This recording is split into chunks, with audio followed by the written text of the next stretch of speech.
how to update my YouTube TV app. Hey guys, in this video, I'm going to show you how you can update your YouTube TV app. So make sure to watch this video till the end and let's get started. So in order to update your YouTube TV app, you have to follow these steps. Step 1.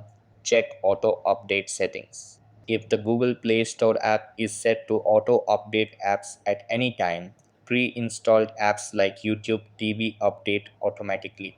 Step 2. Open settings. On your remote, press the home or quick settings button. Select settings from the menu. Step 3. Navigate to Google Play Store. Depending on your TV model, follow one of these paths. Or option 1, select apps, see all apps Google Play Store under System Apps Open. Move the cursor to your profile icon and select Settings Auto Update Apps at any time.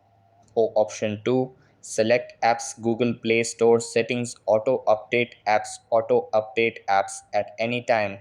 Or option 3, select Google Play Store settings Auto Update Apps at any time. Step 4, exit settings. Press the back button to return to the previous menu or the TV button to exit. So that's how you can update your YouTube TV app. That's all for this video.